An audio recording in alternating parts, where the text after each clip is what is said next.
Baik, selanjutnya pada fase ketiga yaitu fase empiris. Dalam fase empiris ini ada dua langkah.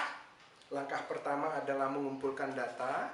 Langkah yang kedua adalah mempersiapkan data analisis. Kedua langkah tersebut merupakan langkah ke-11 dan langkah ke-12 dari seluruh langkah di 5 fase tersebut. Baik, pada saat pengumpulan data tentunya berbeda antara pengumpulan data pada pendekatan penelitian kualitatif.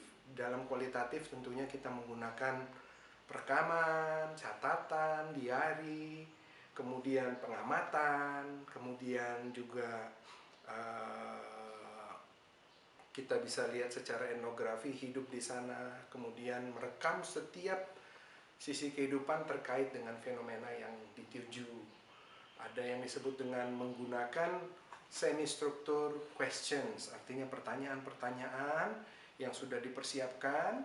Kemudian ada yang disebut dengan prompt questions, yang ditanyakan untuk menggali lebih dalam tentang fenomena yang dituju. Tapi di dalam penelitian kuantitatif, di sisi lain, kita menggunakan alat yang sudah dipersiapkan, baik itu menggali pengukuran, entah itu lewat kuesioner, entah itu lewat pengukuran timbangan, tekanan darah, pengambilan sampel darah, pengambilan sampel urin, apus atau swab, dan lainnya. Bahkan pengujian di laboratorium dengan penghitungan-penghitungan biakan ataupun koloni dan lain-lainnya. Semuanya ini metode pengumpulan data. Tentunya metode pengumpulan data juga disesuaikan dengan selain dari sifat atau metode dan setting penelitian, disesuaikan dengan yang tadi adalah pendekatan penelitiannya. Setelah data dikumpulkan, untuk yang kualitatif kita tidak tunggu, tapi langsung ditranskrip, verbatimkan, dicatat semuanya, gerak-geriknya, kata-katanya. Dan untuk data-data kuantitatif diposting kepada perangkat lunak yang digunakan. Disortir dulu mana yang memenuhi syarat, mana yang tidak. Apakah kelengkapan pengisian dari kuesioner yang dituju, kemudian alat-alat atau kondisi sampel sesuai dengan inclusion dan exclusion-nya. Setelah data diposting, setelah data disortir, maka siap untuk dianalisis. Nah, pada saat tahap analisis, kita masuk ke fase keempat. Di dalam fase keempat disebut dengan analytic phase atau fase analisis. Di dalam fase analisis adalah langkah ke-13 dan langkah ke-14. Jadi ada dua langkah ya. Langkah ke-13 adalah menganalisa data dan langkah ke-14 adalah interpretasi data. Tentunya kembali untuk konteks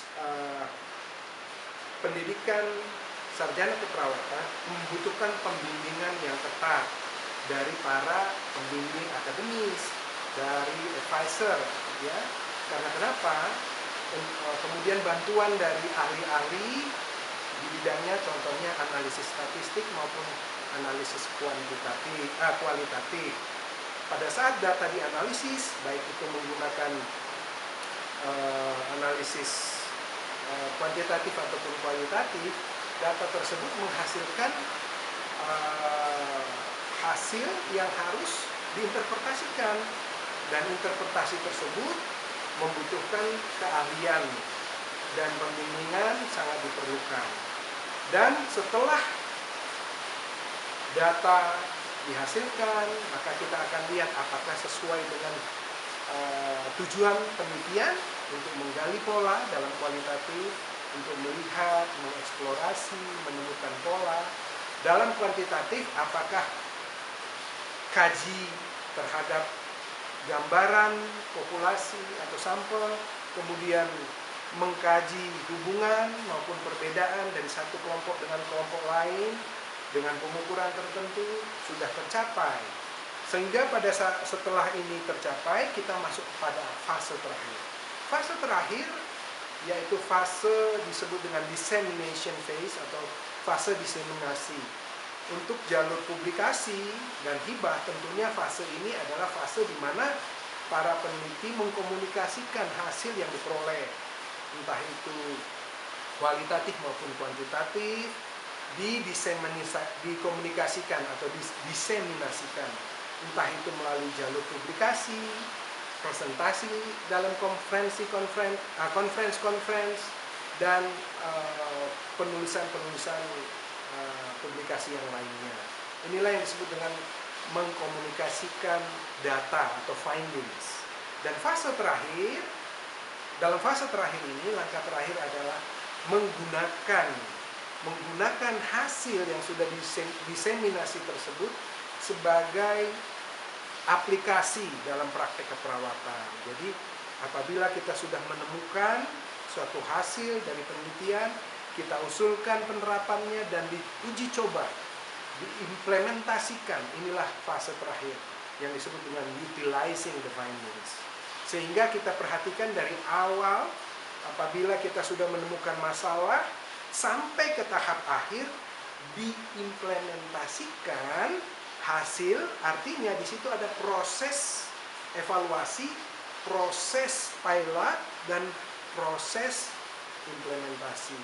Apakah itu hanya sekedar teori, terlalu abstrak, atau memang cukup efektif dan menggambarkan situasi dari populasi. Itulah dari 5 fase 16 langkah. Ya, fase pertama ada 4 langkah, fase kedua ada 5 langkah, maksud saya 6. Kemudian fase ketiga ada 2, fase keempat ada 2 langkah, fase ke-5 ada 2 langkah. Jadi total ada 16 langkah. Dalam subjek ini, output yang saya minta salah satunya adalah bab 1 sampai bab 3, artinya proposal, ya. Dan proposal itu adalah bab 1 sampai bab 3. Kalau kita lihat dari langkah-langkah utama dalam penelitian, ini adalah langkah 1 sampai langkah ke-8. Fase pertama sampai kepada fase kedua. Nanti kita akan bahas lebih lanjut. Baik, kita akan singgung tentang pernyataan masalah penelitian dan terminologi yang berhubungan dengan hal itu. Problem statement atau yang disebut dengan pernyataan masalah penelitian, ini adalah pernyataan yang diartikulasikan, yang menggambarkan masalah yang ditemukan di dalam proses keperawatan sehingga membutuhkan atau menyatakan kebutuhan untuk diadakannya penelitian, ya. Argumen-argumen yang menyatakan prioritas masalah ini membutuhkan penelitian. Jadi ini biasanya di dalam penelitian dituliskan pada paragraf-paragraf pertama, paragraf-paragraf awal.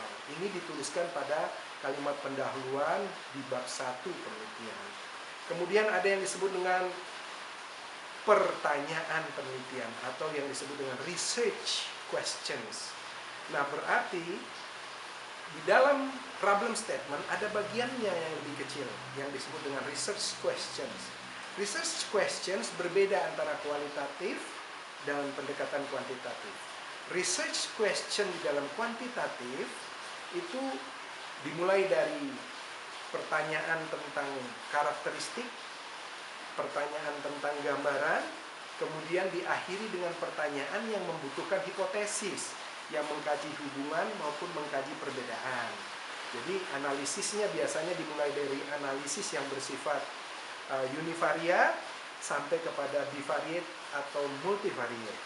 Di dalam kualitatif tidak dituliskan dengan numerikal atau dituliskan dengan kalimat pertanyaan, tapi kalimatnya itu dalam bentuk maksud, ingin menggali, ingin melihat pola, kemudian ingin menghasilkan pola, perilaku, pengalaman, dan yang lainnya.